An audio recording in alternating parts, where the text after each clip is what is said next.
Hey, Them Before Us listeners. Today's conversation is with one of our pro-child politics authors, Lora Ries.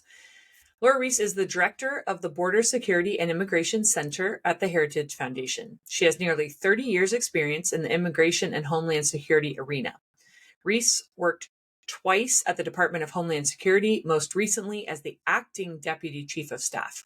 She worked in the private sector as a homeland security strategist and in government relations. Ries previously worked for the U.S. House of Representatives Judiciary Committee, and she started her career at the Department of Justice's Board of Immigration Appeals and Immigration and Naturalization Service. Ries has done numerous print, radio, and TV interviews and has testified before Congress. She earned her law and Bachelor of Arts degrees at Valparaiso University in Indiana. We know you're going to enjoy this conversation with one of our pro-child politics authors. We hope you've pre-ordered it so you can get it in the month of September. Thanks for listening.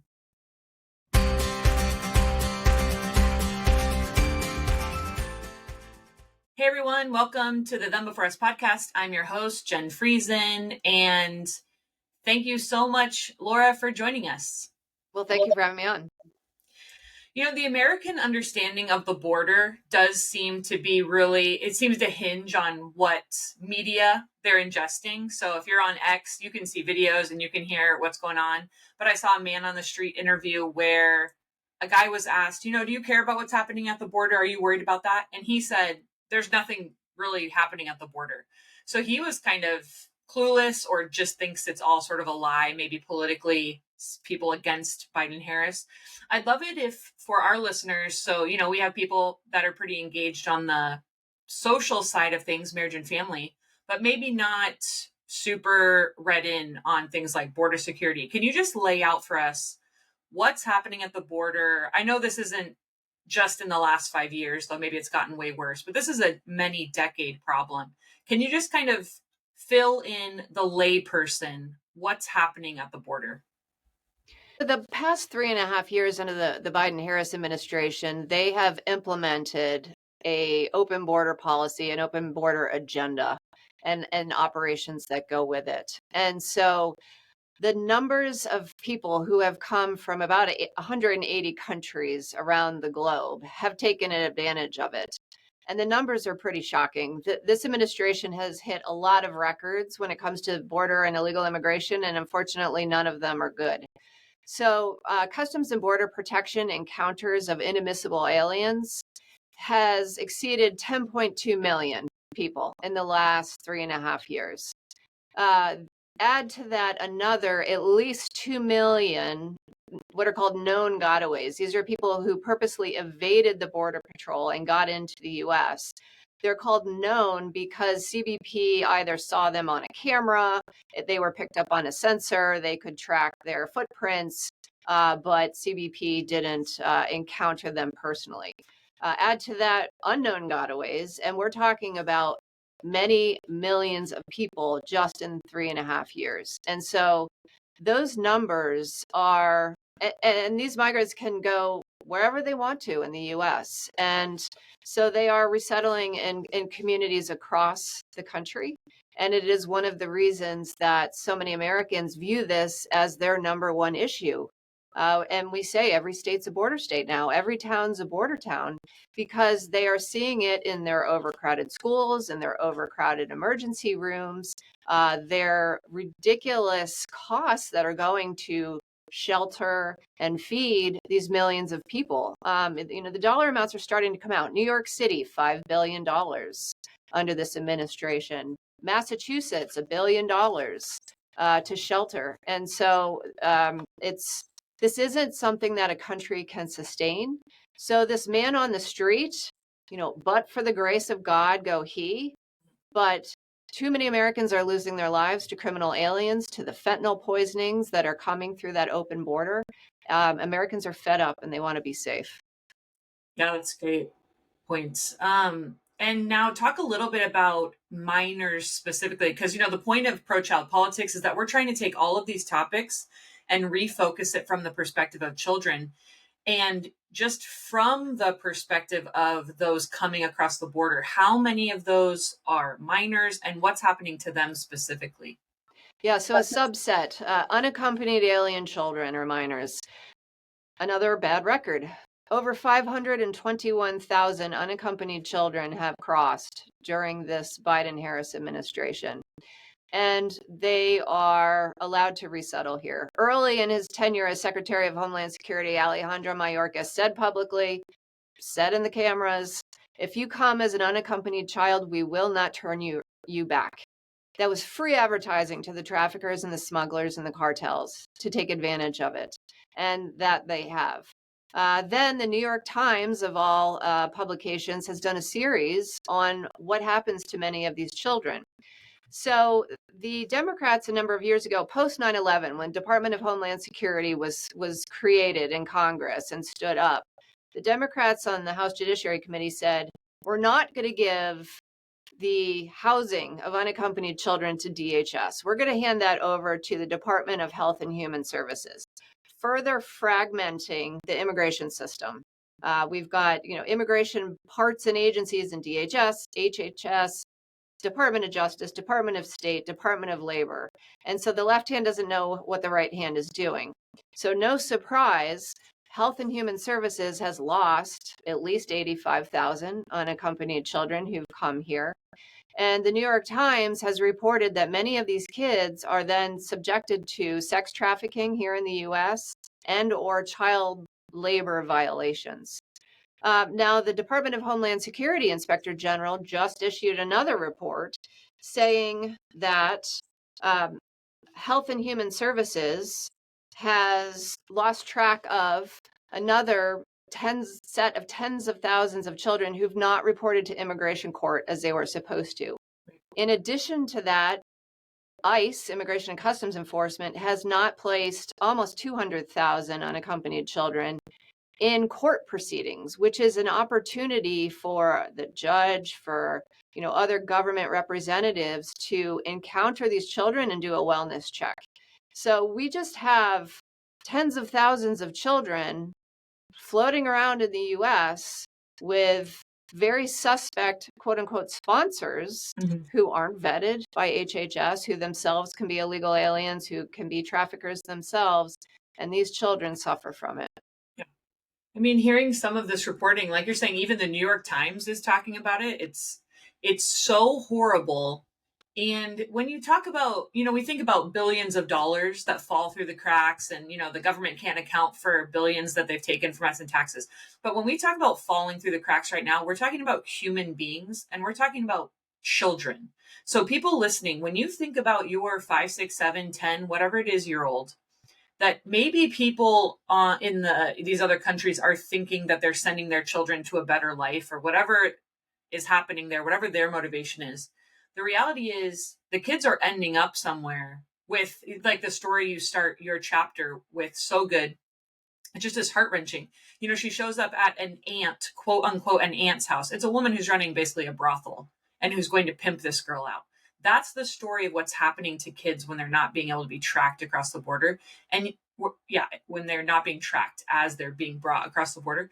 And you would think that this would be something that would be bipartisan, that both sides could agree we shouldn't traffic children. But it feels like this is so partisan. Like we're saying, even people you talk to on the street, because it would implicate one side of the political spectrum really more than the other, they don't want to hear it. One of the lies that you identify in your chapter is that people are saying we need more immigration to support the economy. And I've heard a phrase kind of along the lines of, well, there's a lot of jobs Americans won't work. So that's why we need basically to traffic people across the border. Can you help us understand why that's a lie?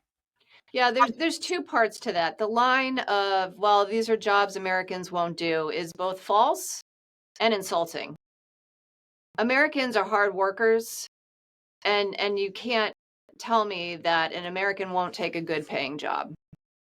The second part of it is, as the left makes this claim of we need more immigration because our population is decreasing, it is also the left that is causing, in large part, policies that decrease our population. Right. Including pushing abortion on demand, and discouraging policies that promote marriage, that promote family. So it is completely hypocritical on their point, on their part. But they use it as a way to achieve more mass immigration and open border policies.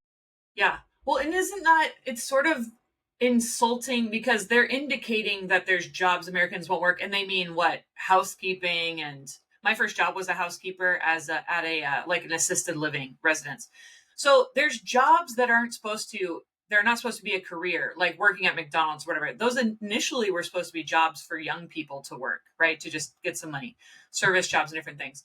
But do they not see that's also sort of hypocritical and offensive to those jobs are so terrible or whatever, we have to basically have slave labor to work them. We're going to traffic people in who we don't have to pay them well, if they or pay them at all. Because if they're illegal, they're living in a lot of terror and people can abuse them. How come they can't see that reality?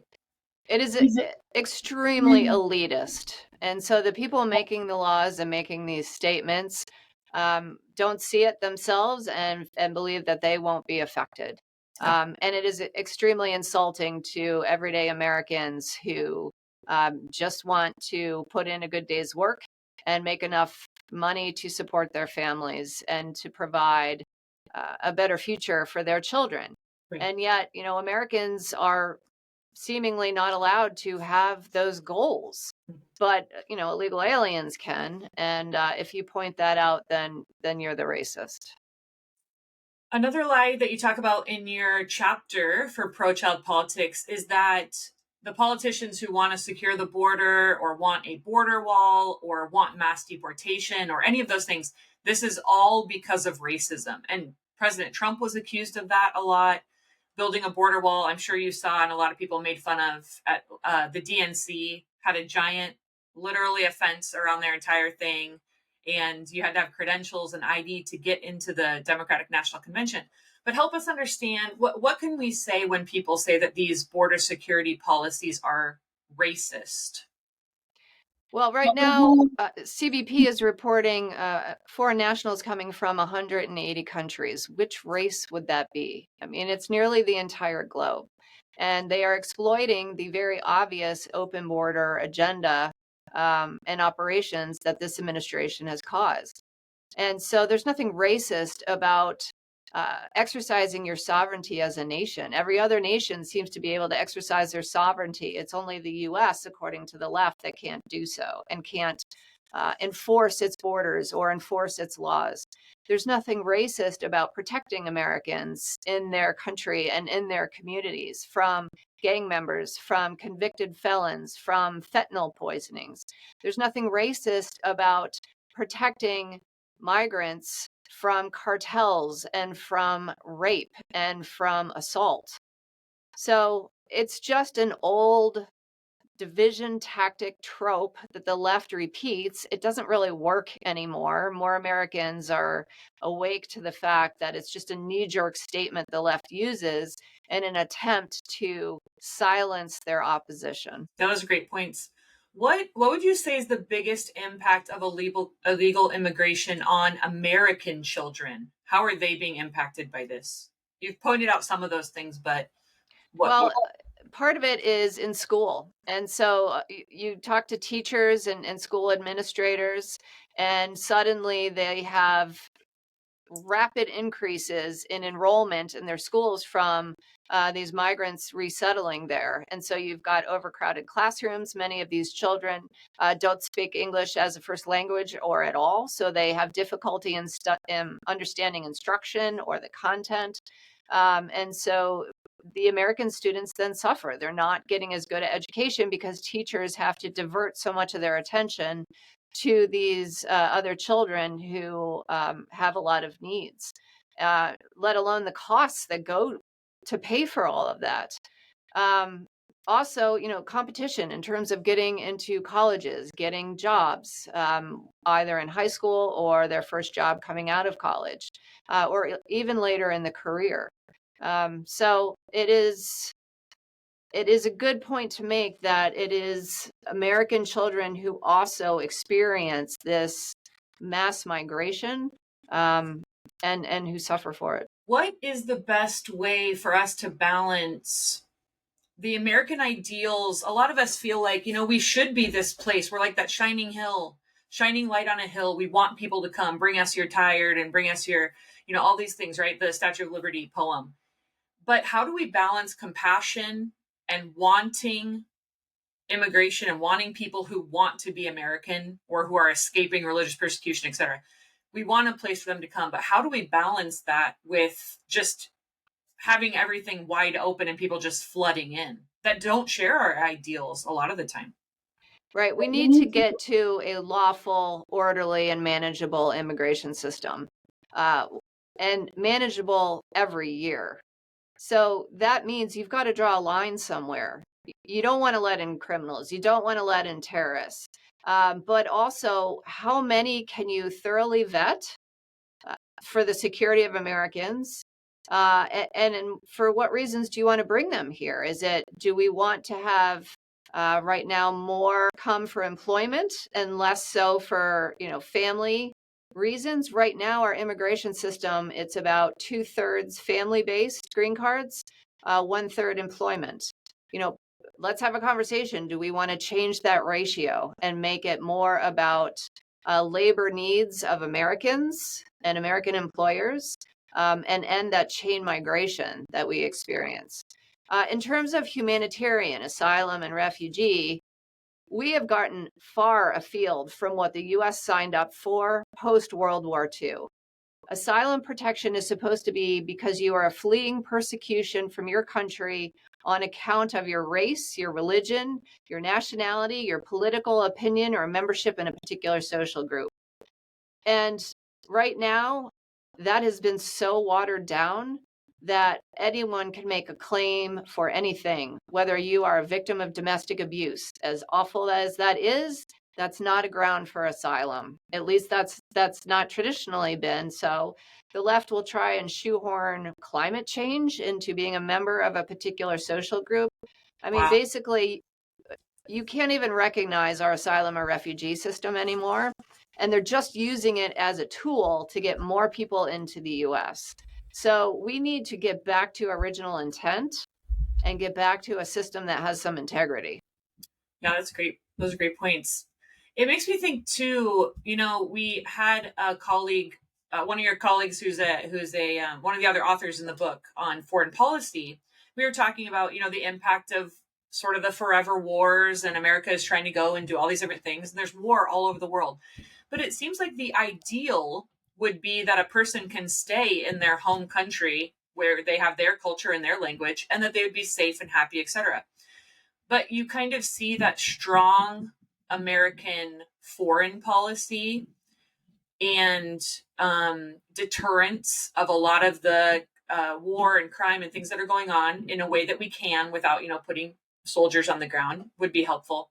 But also the way that we interact with maybe Mexico, etc., that Mexico takes responsibility, that you're not allowed to let people freely walk through your country and come into our country. It does seem like there's some changes that could be made.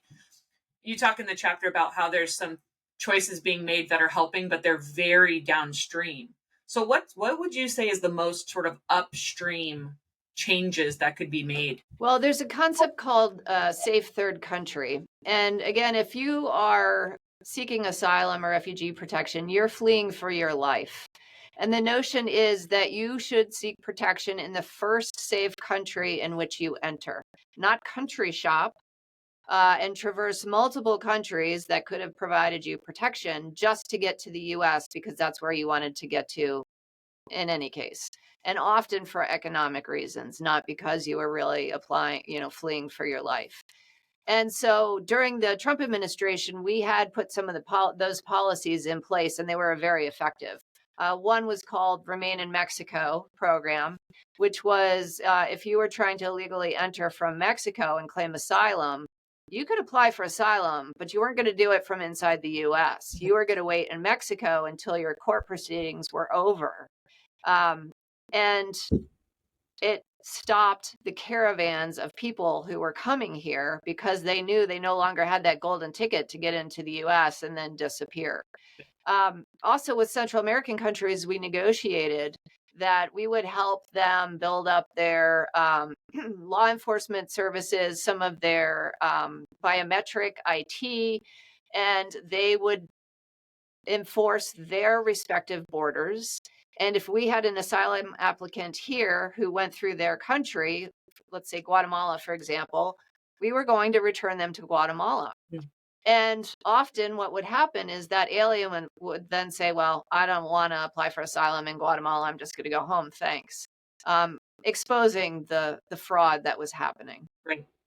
Wow, that's great. Well, and see, I've heard of Remain in Mexico, but I'd never heard of the safe third. What did you say? Safe third country is the concept. Yeah. Yeah. So that had never even occurred to me. So, and again, it's kind of helping us show, is it just people trying to traffic people across to get to America? Then they really are going to be hindered by those things that are making people take their time and stay in Mexico. And it incentivizes Mexico to make sure they're vetting those people if they're going to be staying on their side of the border versus letting them flow through. We had a conversation as a staff the other day, and we were talking about kind of back to that compassionate, should we let people immigrate, et cetera. And Katie's point was immigration worked better before there was a welfare state. So, kind of before the New Deal and some of those things. But now, because there's this huge safety net where so many Americans are not doing well and the government is pouring money into them, and now there's illegal immigrants that Democrats seem very happy to also add into the welfare state, all the things coming out of California in the last few days, letting them buy houses, no down payment, etc. So to your point, it's just not sustainable for the country to be able to do that. Now, if we're listening, and I'd love to hear more about any organization that you're working, well, yeah, for Heritage, what things is Heritage encouraging us to do? I mean, policy level, the movers and the shakers up there, but then we're just people listening who don't have any we don't feel like we have any power. I look at stuff happening at the border. It just feels so overwhelming. I don't know what I'm supposed to do about it. Do you have things for just lay people that we could be doing as well? Well, we were involved in helping the House of Representatives pass a very effective border security bill. HR 2 was the bill number. It's called the Secure the Border Act. They passed that in May of 2023. And an excellent bill. It's been sitting on Senator Chuck Schumer's desk ever since then. And he would not take up the bill and pass it. Now, the Senate came up with another bill that was awful. That's the one you keep hearing Biden talk about, Kamala Harris talk about. They're trying to pin it on the Republicans for not passing or Donald Trump for not passing. Last time I checked, Donald Trump's not in power. But that Senate bill was a bad bill. And it was already defeated before Donald Trump ever mentioned it. But what it would have done is taken the very tools the Biden and Harris administration have used to open the border in terms of asylum fraud, unaccompanied children, non-governmental organizations, catch and release, etc., mass parole in violation of the law. It would take all of those tools this administration has been using, expand them, and codify them. That is why Biden and Harris want that Senate bill, because it makes permanent their policies and hinders a future president who might actually want to enforce our immigration laws. So bad bill, it was right to fail. But also, it's also about the spending. And this is where Congress has a very powerful power of the purse and is not using those muscles to say, no, we are not going to continue spending money on this. And I'm not talking about giving border agents more resources, more technology. I'm talking about the non-governmental organizations, many of them are faith-based, that this administration, the Obama administration, have relied on to carry out their open border operations. They are all over the US, they are all over Mexico and Central America, and they are facilitating this mass migration. They're the ones who are flying them around the US and getting them shelter, taking over these hotels in so many cities and giving them shelter and getting them welfare benefits.